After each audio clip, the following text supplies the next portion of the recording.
She never spoke to anyone, until she was given to a human and whispered 2 words that froze the hall. The Hall of Concordance shimmered beneath the twin suns of Valash Prime, its vaulted ceiling a cathedral of alien architecture, ribbed pillars of iridescent stone twisting toward the heavens, catching light like frozen rainbows. Human envoy Daniel Mercer stood near the center, surrounded by murmurs in a dozen languages, some spoken with mouths, others vibrating through the air in resonant hums that brushed the skin like a faint wind. He had been in strange rooms before, but nothing quite like this one.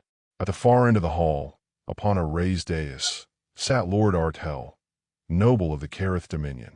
His tall, regal frame was draped in silken armor that shifted and gleamed like molten glass when he moved.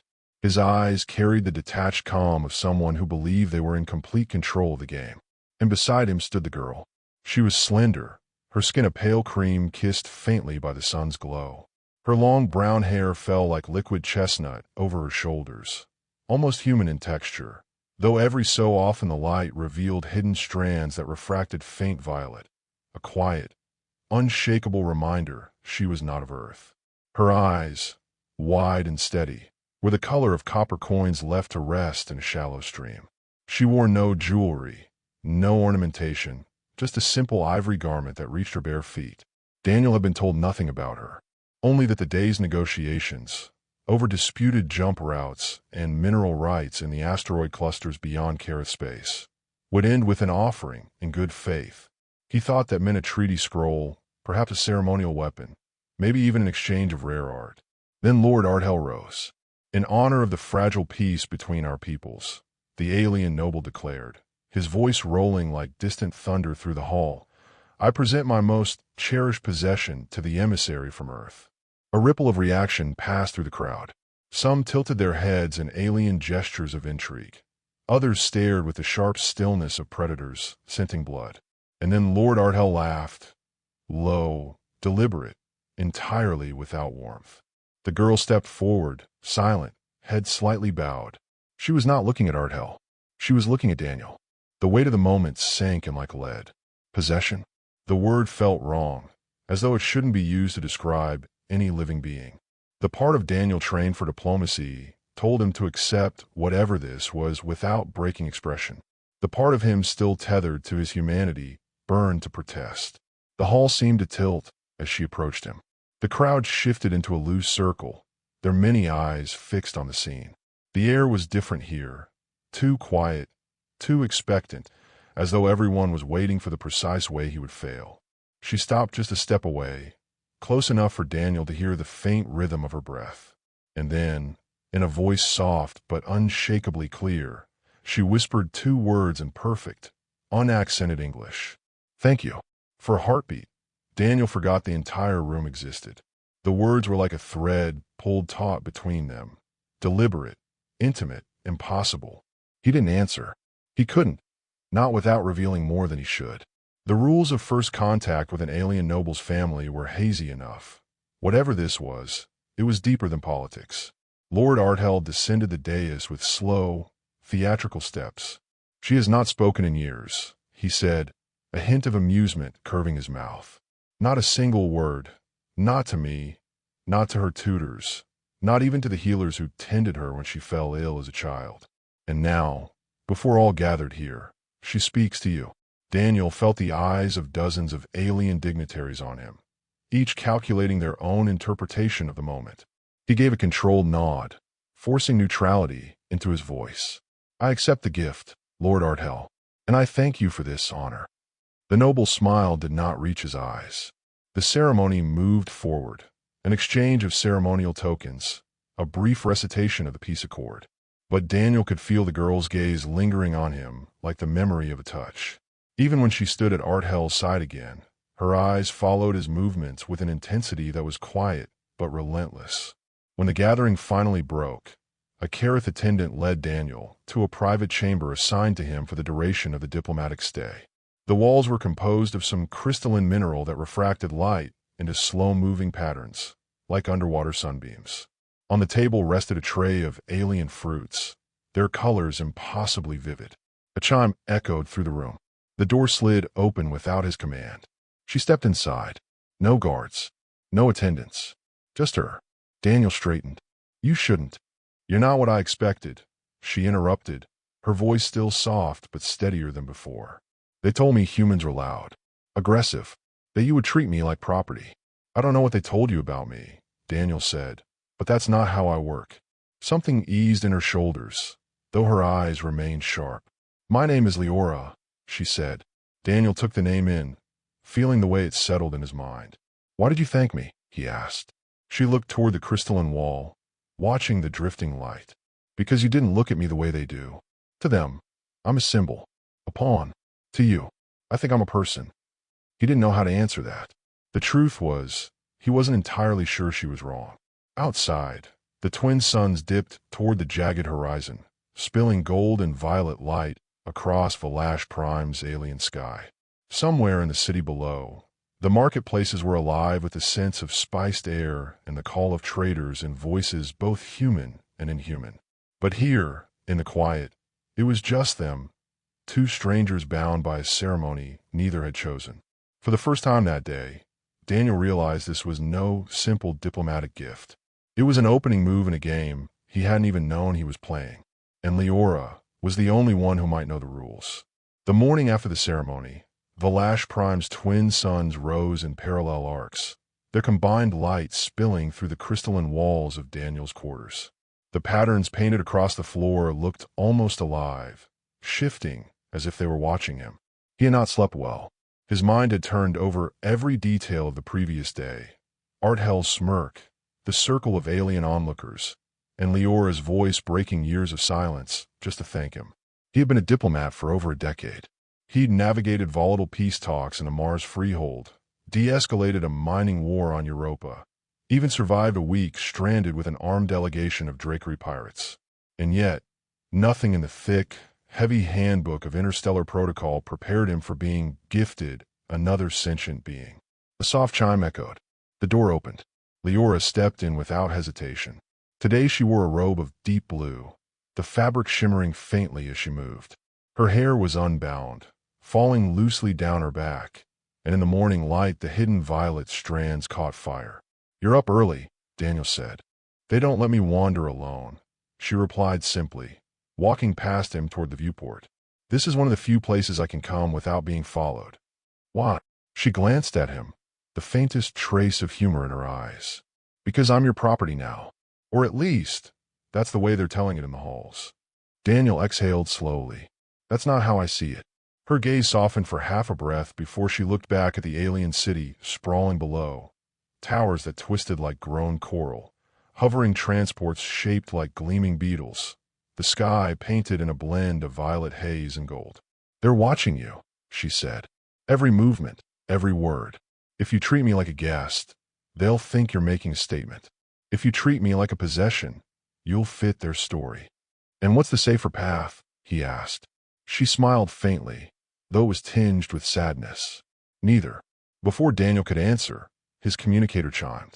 A message appeared on the crystalline wall, rendered in flowing Kareth script and auto-translated beneath. Lord Arthel requests your presence in the War Garden. Now, Leora's brow tightened. He never invites guests there on the second day. The War Garden? Daniel asked. You'll see. The War Garden lay at the heart of the palace complex, accessible only through a set of vaulted gates, flanked by statues of Kareth warriors frozen mid-strike. Inside, it was less a garden and more an arena disguised as one. The ground was laid with living moss that shifted color underfoot. Alien plants with razor-edged petals swayed in an invisible wind. And at the center stood a circular platform where Arthel waited, his hands clasped behind his back. Envoy Mercer, Arthel greeted, voice carrying across the space. Walk with me. Daniel stepped forward, aware of Leora, trailing several paces behind. I trust you've had time to appreciate my gift, Arthel said, his tone deliberately casual. She's... Daniel stopped himself. He knew better than to voice objections outright. She is unexpected. Arthel's smile deepened. The unexpected keeps a man alive in this sector, but also tests him. You are here not just for trade routes, but to prove that Earth understands the Dominion's way of binding allies. I thought treaties bound allies, Daniel said. Ardhell paused beside a flowering tree whose blossoms dripped glowing nectar. Words on a page mean nothing without something worth protecting. For me, that is blood. For you, he glanced toward Leora. It could be whatever you decide she is. Daniel caught the implication. She was leverage, an anchor tying him to the accord whether he liked it or not. Ardhell stepped closer, lowering his voice. There are factions who think Earth is too young to stand at this table. They will test you. Fail here, and your people will be pushed out of this quadrant entirely. Is that a warning? Daniel asked. It is a certainty. They returned to the hallways in silence. Only when they reached a private corridor did Leora speak. He's already set the first test. Daniel frowned. What kind of test? She hesitated, glancing over her shoulder as if the walls might be listening. A gathering tonight, the Feast of Oaths.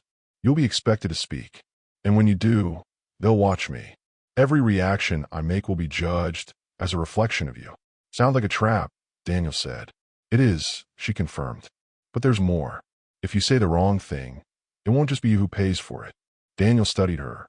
There was no fear in her voice, but her eyes, those copper coin eyes, held something else. Resolve. You're not telling me everything, he said. No, she admitted, but I'm telling you enough. That night, the Feast of Oaths unfurled across a hall even grander than the Hall of Concordance.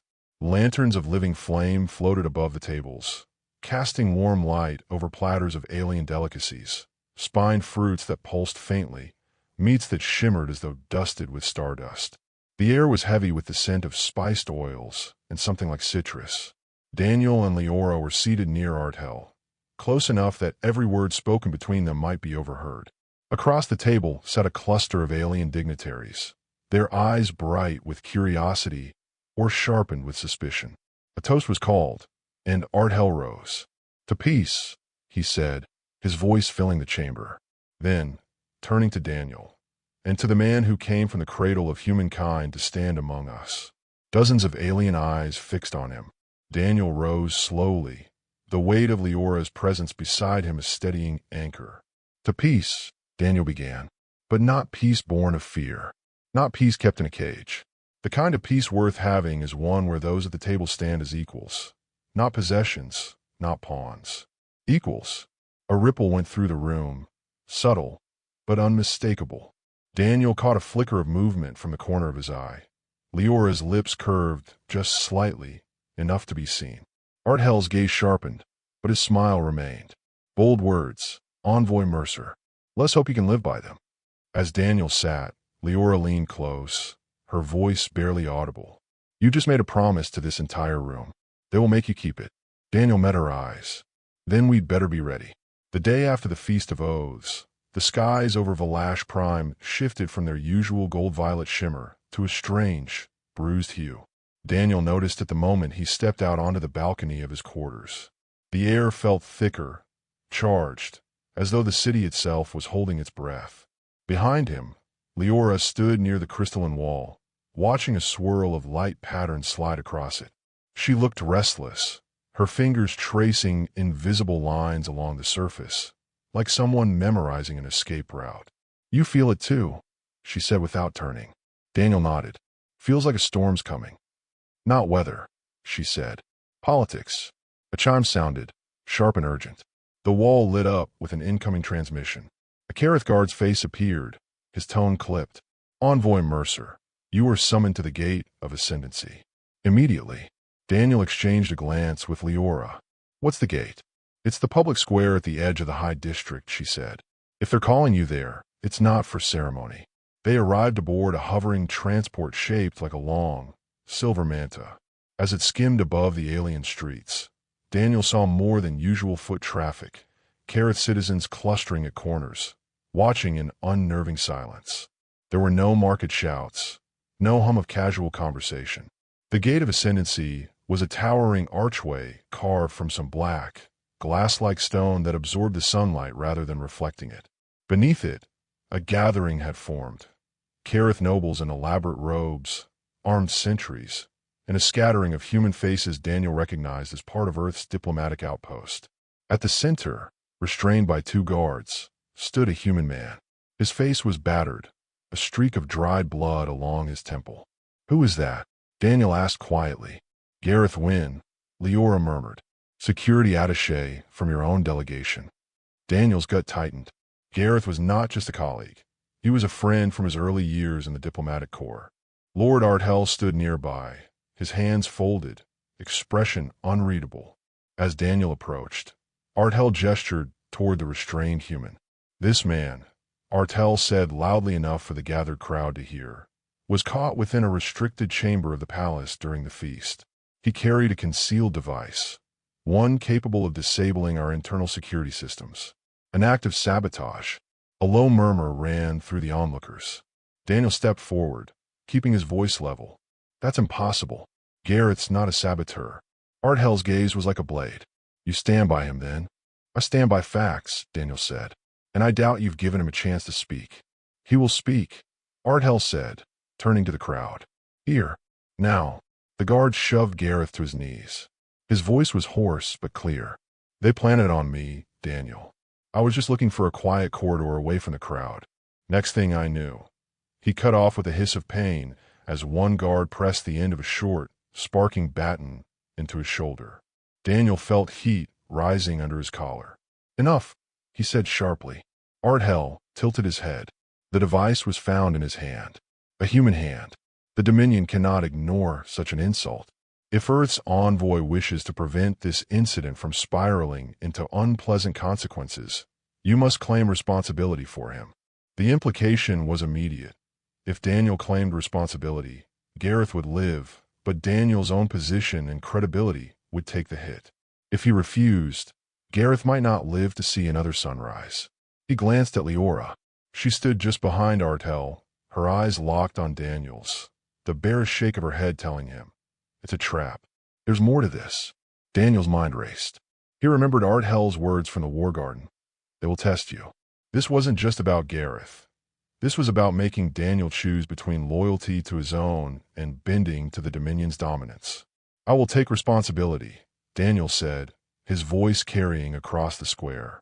But on one condition, Gareth is released to me now, unharmed, and I will conduct my own investigation. Artell's eyes narrowed. You presume to negotiate in my square. I presume to uphold the peace you claim to value, Daniel said evenly. A long pause stretched between them. Then Artell's lips curved into that cold half-smile. Very well. He is yours. But remember, his actions are now your actions. Any blood he spills, it will be called your blood. The guard shoved Gareth forward, and Daniel caught his arm, helping him to his feet. As they left the gate, Leora fell in a step beside them. You just put a target on your back, she said quietly. Better mine than his, Daniel replied. Not here, she said.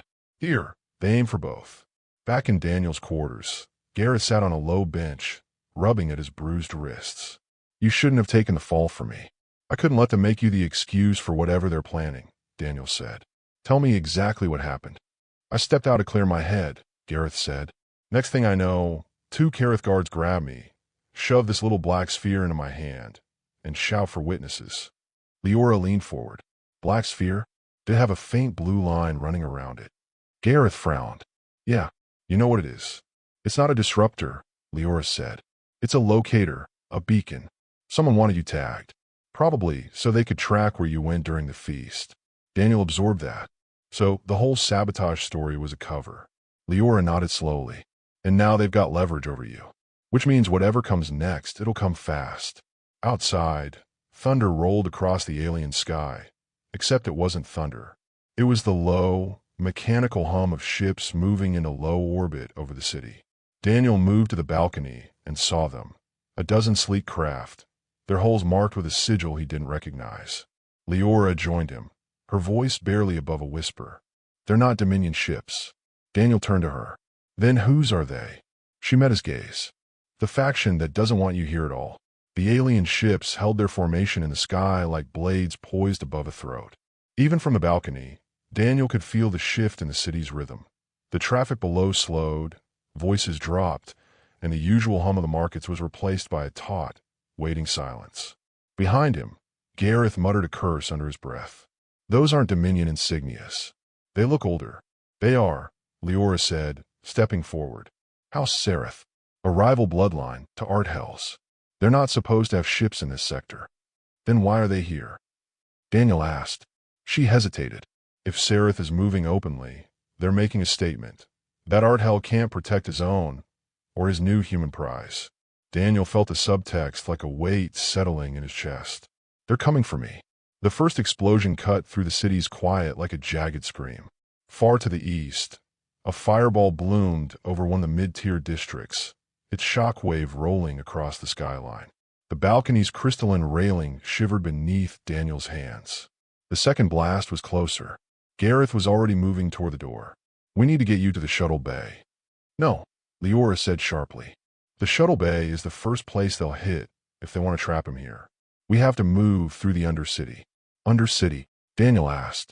It's a network of maintenance corridors, service tunnels, old trade routes. Some of them date back centuries. They're unmonitored, at least by Arthel systems. Daniel didn't have time to question her plan. The third blast came so close that shards of alien glass rained down from the ceiling. The lights guttered, and an alarm began to wail, a deep, resonant note that seemed designed to vibrate in the bones. They moved fast. Leora led, her bare feet silent against the corridor's smooth stone, Daniel and Gareth close behind. The palace's grand architecture gave way to narrower halls, dimly lit and lined with ribbed conduits that pulsed faintly. They rounded a corner and nearly collided with two armed Kareth guards. For a split second, Daniel thought they were Arthel's men, until he saw the sigil etched into their armor, a stylized serpent coiled around a star. Sereth, Leora breathed. The guards moved as one, raising their weapons. Daniel dove to the side as a bolt of searing blue light scorched the wall where his head had been. Gareth tackled the nearest one, knocking the alien's rifle aside. Daniel grabbed the weapon's barrel and wrenched it free. The second guard lunged toward Leora, but she twisted, caught his arm, and drove the edge of her hand into a nerve point just below his neck. He dropped to his knees with a guttural cry. You fight, Daniel said, almost startled. Her eyes flashed. I survive. They ran. The halls narrowed further until they reached a heavy, rust-colored hatch. Leora pressed her palm against a small plate beside it, and the hatch hissed open, revealing a steep stairwell that spiraled down into darkness. This way, she said. They descended quickly, the air growing cooler and damp. The sound of the battle above faded to a low, distant rumble. At the bottom, the stairwell opened into a tunnel lit by scattered pools of golden light. The walls were rougher here, carved stone rather than the palace's polished crystal. Where does this go? Daniel asked. Depends how far we take it, Leora replied. We can reach the lower markets and blend in, or we can keep going and leave the high district entirely. Daniel glanced at Gareth, who was keeping a tight grip on the captured rifle. We're not safe anywhere near the palace. Keep going. Halfway down the tunnel, the lights flickered. Leora froze, holding up a hand. They've found the entrance, she said. We have minutes, maybe less. The echo of boots began to filter down from above, disciplined, purposeful. Not a mob. A hunting party. Move, Daniel urged. They broke into a run.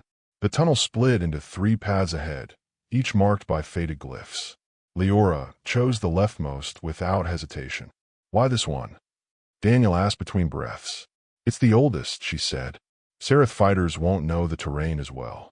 The path sloped downward, the air growing colder until Daniel could see his breath in the dim light.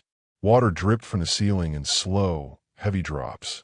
The ground beneath them was slick with moss that gave off a faint, eerie glow. Not much farther, Leora said. That's when the hiss of pressurized air filled the tunnel ahead. A figure stepped into the light, tall, armored in matte black, helmet concealing its face. In its hand was a weapon unlike the Sereth rifles, sleek, curved, humming with restrained power. Not Sereth, Leora whispered. Worse. Daniel raised the captured rifle. Who the hell? The figure moved faster than seemed possible, blurring forward. Daniel fired, but the bolt ricocheted off the armor. Gareth swung the rifle like a club, forcing the attacker back a step. Leora darted to the side, snatching a length of corroded pipe from the wall. With a shout, she jammed it into a vent beside the attacker's head. Superheated steam erupted, engulfing the figure in a hiss of white vapor. Go, she shouted. They pushed past, running deeper into the dark until the sounds of pursuit faded. They finally stopped in a chamber that looked like an ancient storage hall. Rows of stone pillars supporting a vaulted ceiling, long-forgotten crates stacked in dusty silence. Daniel leaned against a pillar, catching his breath. You knew exactly where to go, he said to Leora. She avoided his gaze. I told you, I survive. That means knowing the places no one else remembers. Daniel stepped closer. You've been planning to escape for a long time, haven't you? Her eyes met his, and for a moment there was no pretense, no political mask. I've been planning for the moment when someone might finally give me a choice. The weight of her words settled deep. Outside, the war between Artel and Sereth was still raging, and now, a third, unknown player had entered the board. Daniel looked between her and Gareth. We can't go back. Not yet. And if we stay here, we're cornered. Then we keep moving, Leora said. Because out there, the real game has only just started. If you've ever rooted for an impossible love in the middle of chaos, this story's just getting started. Stick around. What's coming next will change everything for Daniel and Leora. The storage hall felt like a pocket of time, carved out of the chaos above. Dust hung in the air, lit by the weak glow of the moss clinging to the pillars. Daniel's breathing slowed, but the pounding in his head didn't stop. Gareth sat on an overturned crate, pressing a strip of torn fabric against a cut along his forearm. We can't just sit here. Sooner or later, someone's going to sweep this place. They won't sweep here, Leora said, pacing the edges of the room. The Undercity has too many forgotten corners. And this one isn't on any active maps. Daniel studied her. You sound very certain about places you claim you've only passed through. She stopped, facing him. I didn't say I've only passed through. For a moment, neither spoke. Gareth glanced between them, but didn't press. Above them, a faint vibration trembled through the stone, the deep thrum of engines, slow and methodical. Daniel pictured the Sereth ships still hanging over the city, daring Artel to act, daring him to admit weakness. They weren't after Gareth, Daniel said quietly. They were after me. The Sereth want to humiliate Artel by taking his gift, and the unknowns in black armor were willing to hit both sides to get to us. Leora moved to one of the crates, brushing her fingers across its dusty surface. Not just you. Me as well. The moment I left Artel's custody, I became a bargaining chip every faction in this quadrant would kill to hold. Gareth gave a humorless chuckle. Congratulations. You're both valuable targets now. Daniel approached Leora, lowering his voice. You said you've been waiting for a moment when someone would give you a choice. I need to know what that choice would be. Her copper coin eyes met his without flinching. To leave. To vanish beyond the reach of the Dominion and every other house that would trade me like a coin. There are systems far from here where no one cares who I am or who my father is. Artel's your father? Gareth asked sharply. Leora's jaw tightened. By blood, yes. By anything else that matters, no. Daniel filed that away. It explained the strange mix of cruelty and performative generosity Artel had shown at the ceremony. It also meant that every move Daniel made was tangled in family politics older than Earth's presence in this region. A sudden clatter from the far side of the hall froze them all. Daniel raised the captured rifle, signaling for silence.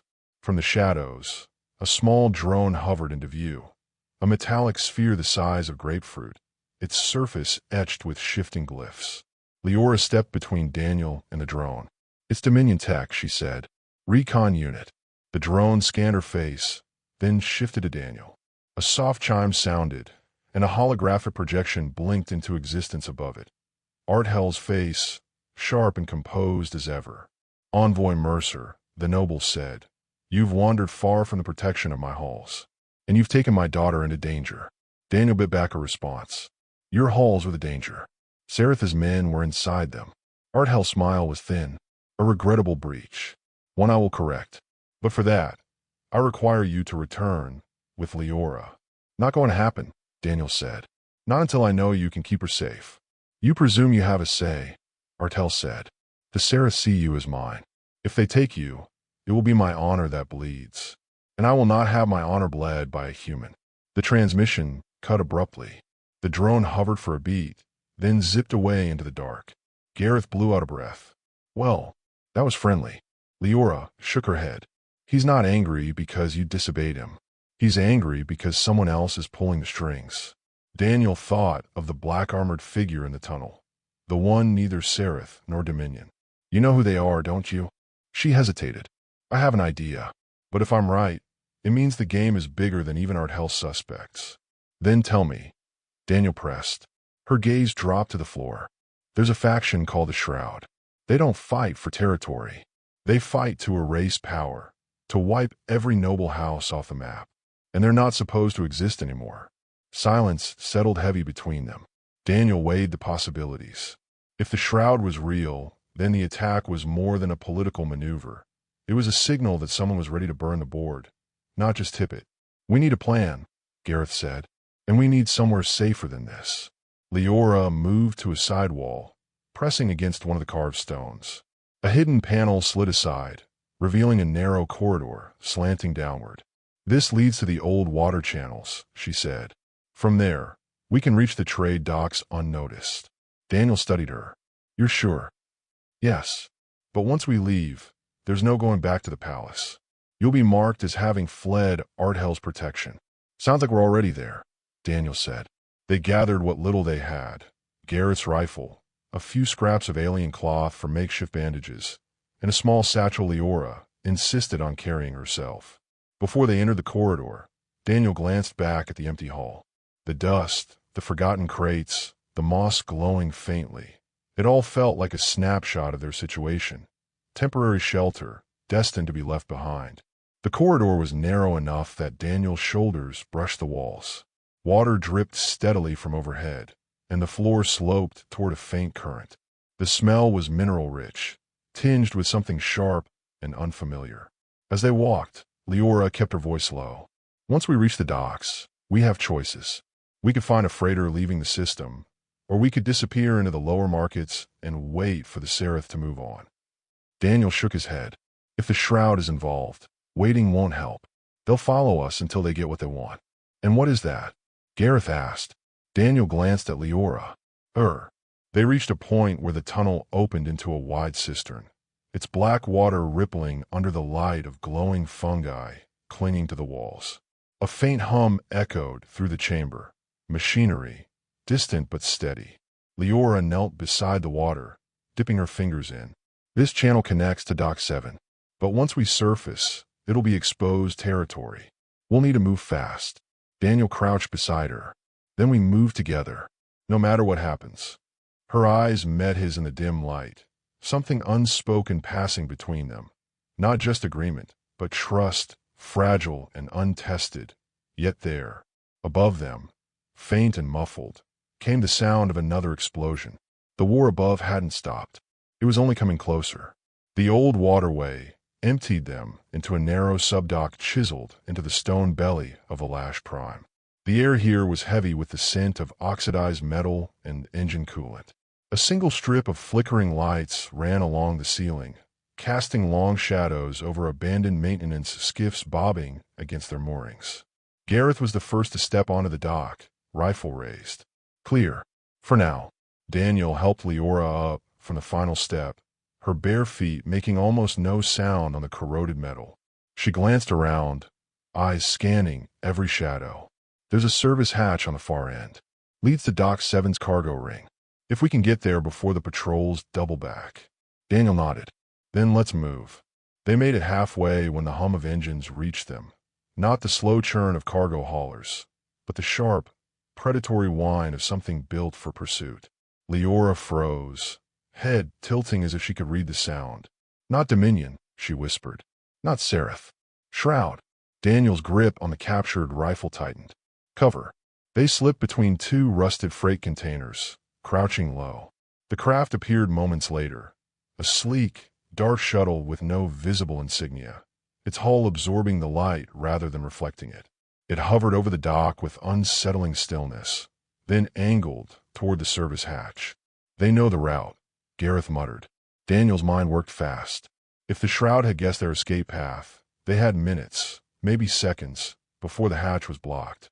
And with the open dock behind them, retreat wasn't an option. He turned to Leora. We split. Gareth and I draw them toward the north wall. You make for the hatch. No, she said flatly. If you split from me, they'll kill you and take me. We stay together. Her tone had none of the pleading he expected, only certainty. Leora, Daniel, she interrupted, voice low but intense. You gave me a choice. I'm giving you mine. I'm not leaving you behind. It hit him harder than it should have. In a hall full of alien politics and false gestures, she was giving him the first real vow he'd heard. The shuttle side door slid open. 3 figures in matte black armor emerged, moving with a precision that screamed training beyond military standards. Each carried a short, curved weapon that shimmered faintly, as if reality itself bent around its edge. Daniel signaled Gareth to flank left while he and Leora slipped right, using the maze of containers for cover. The Shroud soldiers moved without hesitation, sweeping the dock in a disciplined arc. One of them passed close enough for Daniel to see his own reflection in the opaque visor, and the second before the soldier turned, Daniel rose and fired. The plasma bolt hit square in the chest, sending the figure stumbling back into the dock rail. But there was no cry, no blood, just a faint crackle as the armor absorbed most of the shot. The soldier straightened again. Move, Daniel barked, grabbing Leora's hand. They sprinted toward the hatch, Gareth laying down suppressive fire from the flank. The Shroud moved to intercept, 2 of them breaking off to cut the path. Leora skidded to a stop beside a storage crane, yanking a lever. With a groan, the crane swung a massive cargo pod between them and the soldiers, slamming down hard enough to shake the dock. That won't stop them long, Gareth shouted. It doesn't need to, Leora called back. Just enough to get us through. The hatch was a heavy, circular door with a manual lock. Daniel spun the wheel with all his strength, the rust grinding like a scream. Behind them, the clang of boots on metal grew louder. The door gave way. Leora slipped inside first, pulling him after. Gareth dove through, just as a plasma blade carved a molten scar across the hatch frame. They ran. The passage was narrow, lit only by the glow of red emergency strips along the floor. Somewhere above, machinery churned like the heartbeat of a giant. Halfway down, they collapsed against a wall to catch their breath. Daniel noticed Leora's hands trembling, not with fear, but with adrenaline. You handle that crane like you've done it before, he said. Her lips curved in the faintest smile. When you grow up as a noble's daughter, you learn where all the exits are. It wasn't much, but it was a piece of her, offered freely. Gareth scanned the corridor ahead. We've got maybe 3 minutes before they cut through the hatch. Leora looked to Daniel. There's a maintenance tram 2 levels down.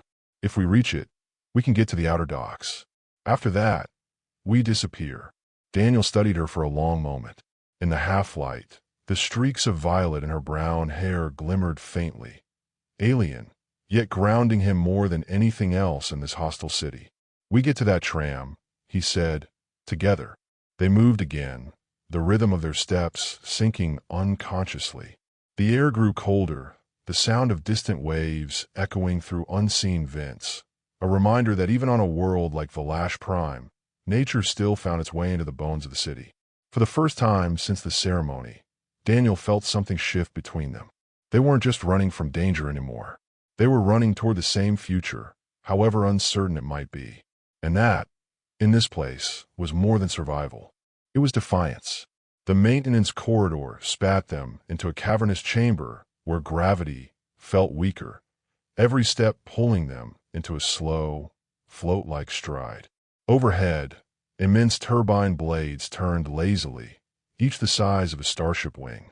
Below, through grated walkways, Daniel could see the black shimmer of the ocean far beneath Valash Prime's coastal megastructures.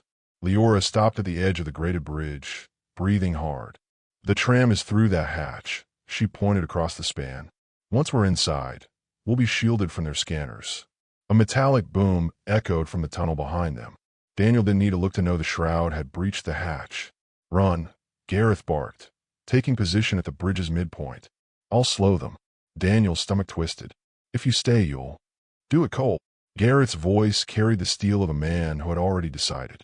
You can't lose her now. Leora hesitated, glancing between the 2 men. Daniel grabbed her wrist and pulled her into motion.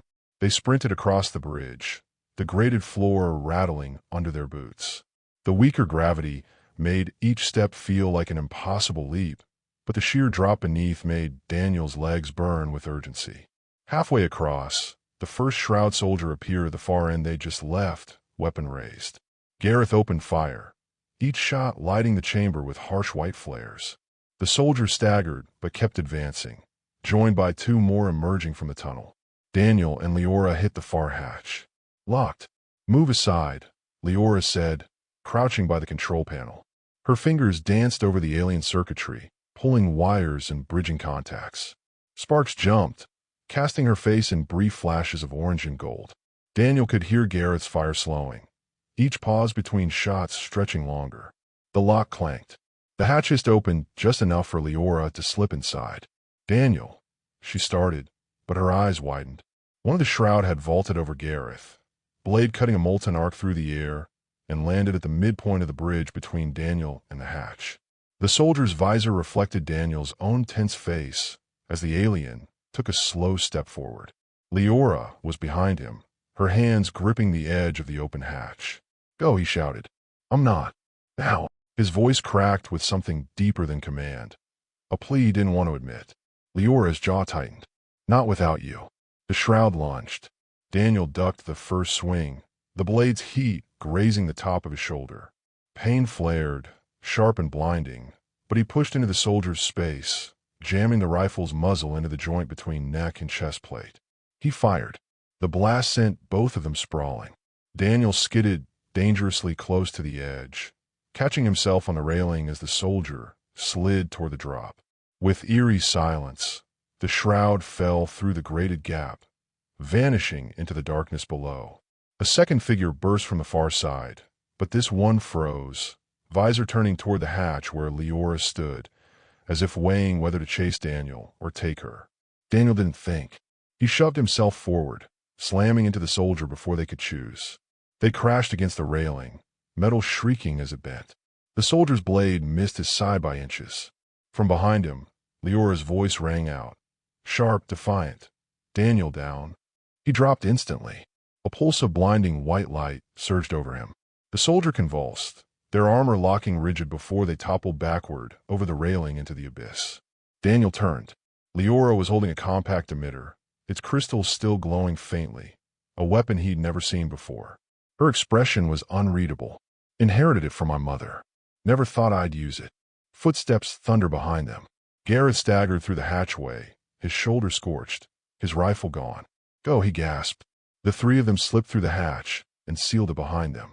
On the other side was the tram, a slender, silver capsule waiting on a suspended mag line that curved away into the misty distance.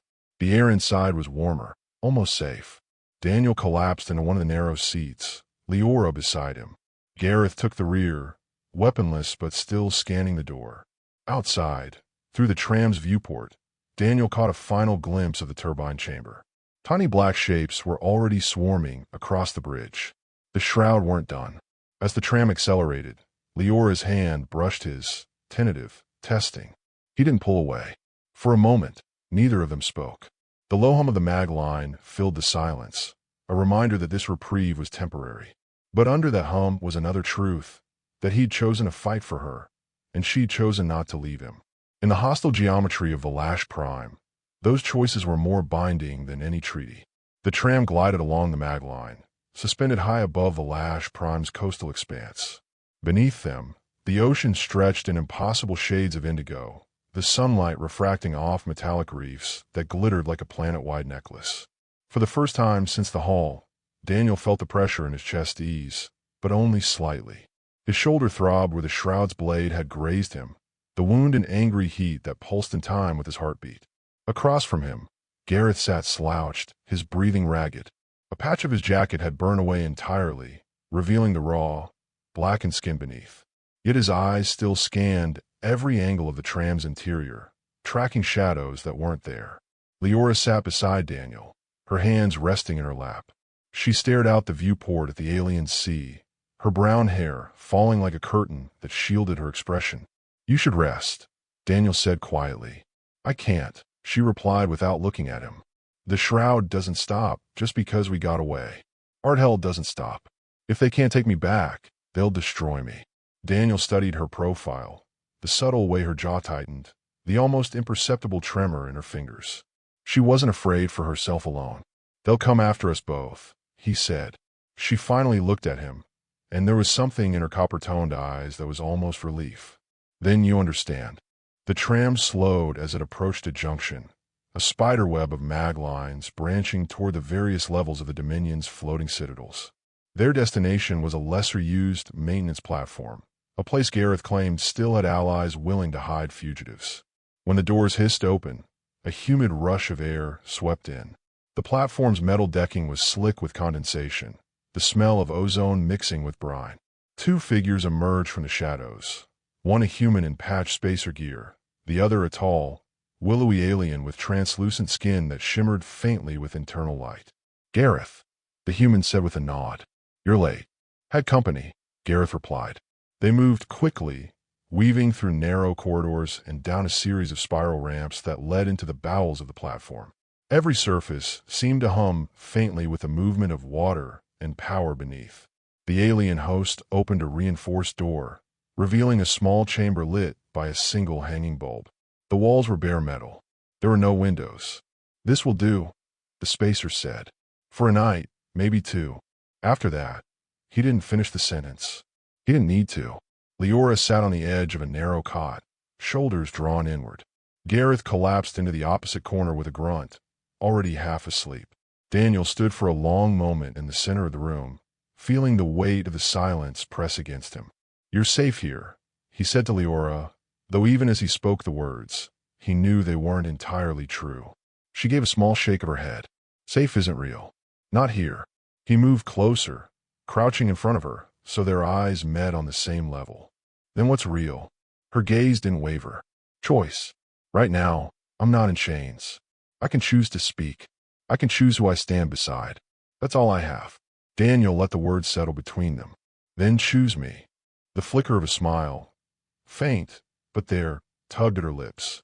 "Already did, back in the hall." A loud clang echoed somewhere in the platform's superstructure. Daniel's hand went instinctively to his sidearm, but their hosts didn't react. The spacer only muttered, "Pipes shifting," and left it at that. Still, Daniel didn't let go of the gun. They spent the rest of the night in uneasy stillness. Garrett's breathing was a rough metronome in the dark, the bulb overhead swaying slightly with each tremor of the platform. When the first pale light of morning filtered in through the corridor's open hatch, Daniel found Leora still awake, her head resting against the bulkhead. "They'll move against Arthel soon," she said. "The Dominion Council won't ignore this breach forever. But when they do, he'll come for us first." Daniel sat beside her. "Then we don't wait. We go to him." Her brow furrowed. "That's suicide." "Maybe," he said, his voice low. "But if we keep running, he gets to decide where the line is drawn. I'd rather draw it myself." For a long moment, she said nothing. Then, slowly she nodded. "If we do this, we do it together." The faintest warmth crept into Daniel's chest. Not safety, not victory, but something solid enough to hold on to. It wasn't over, not by a long stretch. But for the first time since stepping into the Hall of Concordance, Daniel felt like the fight ahead belonged to them. Not just to him, not just to her, but to both. The maintenance platform rocked gently under the weight of the incoming tide. Somewhere deep in its framework, pumps whined, shuttling seawater through cooling systems and ballast chambers. The sound was constant, almost soothing, though Daniel knew better than to mistake calm for safety. Leora stood at the edge of the platform's narrow balcony, her hands curled around the rusted railing. Beyond her, the alien ocean stretched into the horizon, an endless sweep of metallic blues that caught the light in fractured shards. The air smelled of salt and ozone, heavy enough to cling to her hair. Daniel joined her, his boots ringing against the metal decking. "You didn't sleep," he said. She didn't look at him. "Did you?" He gave a small, humorless chuckle. "Not a chance." The sun was just cresting over the edge of the Dominion's nearest floating city, a colossal spire lattice that reached down into the depths and up into the clouds, tethered by glowing anchor chains. The sight would have awed him once. Now it was just another reminder of how small they were against the machinery of power here. "You're thinking about him," Daniel said quietly. Leora's jaw tightened. "He's never far from my mind." That's how art hell works. He doesn't have to be in the room. He finds ways to own it anyway. Daniel leaned on the railing beside her, his shoulder brushing hers. That's why we're going to take it back. Her eyes slid to him, the faintest question in them. You talk like we've already won. No, he said. I talk like we're not beaten. They stayed like that for a while, letting the silence stretch between them. Somewhere behind them, Gareth coughed in his sleep, muttering something incoherent before settling again. Their host had slipped out hours ago, leaving only a coded note. Dock 6 by nightfall. Bring nothing you can't run with. It was an ominous kindness, but a kindness all the same. You know, Daniel said, when you spoke to me in the hall, those 2 words, thank you, it felt like the room shifted, like the floor stopped being under my feet. Leora's lips curved in the faintest smile. It was the first time I'd spoken to anyone outside the Dominion's court in over 5 years. I didn't even know if my voice would still work. It worked, he said. It worked too well. Her smile faded, replaced by something more sober. I didn't say it because you saved me, Daniel. I said it because you saw me. Everyone else in that room saw a bargaining chip. You didn't. The weight of her words landed in his chest, steady and unyielding. He wanted to tell her that he hadn't done anything extraordinary, that any decent person would have done the same. But he knew that wasn't true. Too many would have bowed, accepted the gift, and walked away. What happens after art hell? He asked. If we survive this, Leora let out a slow breath. If we survive, then I decide where my life goes next. No courts, no titles, no chains. And you? Daniel asked, realizing too late that it was the wrong way to phrase it, that the question was heavier than it seemed. She looked at him for a long moment. And maybe I decide who I want with me. A gust of wind rose, rattling the railing between them. The smell of the ocean deepened, like some great current had shifted far below. Daniel thought of the tram ride, of the moment in the hall, of the way her voice had cut through the weight of alien ceremony, like it belonged in his world. They had no illusions left between them. The fight ahead would not be clean, and it might not end in their favor, but would be theirs. Garrett's voice broke the stillness. If we're going to do this, we need to move before the tide shifts. Dock 6 isn't going to wait. Daniel glanced back, finding Gareth already on his feet, his gears strapped tight despite the pain etched into his face. There was no lecture about risk, no attempt to sway them otherwise. Just readiness. Leora stepped away from the railing, her posture straighter than it had been since the hall. Then we move. Daniel followed, but not before letting his eyes linger on the horizon. The jagged line where twin suns met the ocean. Somewhere beyond that line was the Citadel, and art hell, and whatever would come of standing against him. It was a line they would cross together. The walk back through the platform's bowels was quiet, their footsteps swallowed by the hum of machinery. The air grew warmer the deeper they went, until it was almost oppressive. Ahead, the hatch to Dock 6 glowed with filter daylight. Daniel knew this was the last pause they'd get. The next step would take them into motion again, into risk, into confrontation, into the heart of the storm. He reached out, catching Leora's hand before she could step through. She looked back, brows drawn in question. Whatever happens, he said, we finish it together. Her fingers tightened briefly around his. Together, she echoed. The hatch opened, and the light spilled over them like the first beat of a drum before the march. The reflection was over. The next move would write the rest of the story, or end it. The war did not end with a single explosion or the sound of cheering in the streets. It ended with silence. Valash Prime's citadel lay still in the pale morning light, its spire no longer humming with the Dominion's resonant energy. The anchor chains that tethered the floating palace to the ocean floor were cut, the entire structure drifting, powerless, over the open sea. Daniel stood on the bow of the battered skimmer as they pulled away, the wind tugging at his jacket. His knuckles were raw, his body bruised, but he could feel each breath in his lungs with startling clarity. They had done it. They had walked into the Dominion's heart and torn the chains from Leora's life, and from others like her. Behind him, Leora emerged from the skimmer's cabin. The sunlight caught in her brown hair, revealing faint violet glints. She carried no crown, no robe, no mark of rank, just a satchel slung over her shoulder and the freedom she had fought for. They'll rebuild, Daniel said, eyes on the drifting citadel. Maybe not tomorrow, but they will. They'll have to, Leora replied, her voice calm, almost resolute. And maybe next time, it won't be built on cages. They passed Gareth at the helm, his expression unreadable as he guided them through the shifting waves. He hadn't spoken much since the fight, but there was a steadiness in the way he held the controls. The three of them were bound now, not by allegiance, but by survival, and by a choice they had all made in the same moment, to defy Ardhell, knowing it could cost everything. Leora joined Daniel at the bow, the ocean breeze lifting strands of her hair. "You still haven't asked me," she said. "Asked you what?" "What I'm going to do now." He glanced at her, a half-smile forming despite the ache in his ribs. "I figured you'd tell me when you were ready." She looked out over the horizon, the twin suns bright in her copper eyes. "I want to see your world," she said simply. "I've heard enough about Earth to know that even its worst days aren't ruled by men like Ardhell."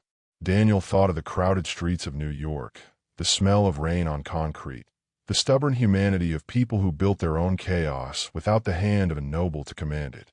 "It's messy," he warned. "Loud, and you'll hate the food at first." "That sounds perfect," she said. The skimmer cut across the open water, the wreckage of the Dominion's fleet scattered like broken teeth in the distance. Somewhere far behind, Valash Prime's capital city would be stirring, trying to make sense of a night that had stolen the voice of its ruler. Daniel didn't know what would rise from it, or if the peace they had scraped together would hold. But for the first time since he'd stepped into the Hall of Concordance, he didn't feel like he was standing on borrowed ground. As the shore of the Allied outpost came into view, Gareth throttled back. "We'll refuel, get new coordinates, then find a ride home," he said, his voice carrying over the wind. "Not just mine," Daniel replied, looking at Leora. Gareth gave the faintest nod, approval without ceremony. They docked just after midday. The outpost was a patchwork of human and alien architecture, steel walkways bolted to coral-like growths, market stalls strung with fabrics that caught the light like water. The air was thick with spices and sea spray. Word had already spread. As Daniel and Leora stepped off the skimmer, strangers paused to watch them pass. Some faces showed cautious curiosity, others quiet gratitude. No one laughed the way Ardhell had in the hall. They found a moment alone in a shaded alcove overlooking the harbor. Leora leaned on the railing, her fingers tracing the worn metal. "When I was a child," she said, "I thought the ocean was the largest thing in the universe. Then I saw the sky, and thought that must be it. Now I think, maybe it's choice. The space between what we are told we must be, and what we decide for ourselves." Daniel studied her profile, the light on her skin, the steadiness in her gaze. "And what do you choose?" She turned to him, no hesitation in her answer. "To go with you." The sound of the harbor faded, replaced by the rush of the wind as he leaned in, resting his forehead against hers. For all the noise of the past days, the fights, the shouts, the ringing of metal, this was the moment that settled deepest in him. Somewhere in the chaos of a foreign world, he had found something worth carrying home. That night, as the outpost lights shimmered across the water, they boarded the transport ship that would take them to the jump gate.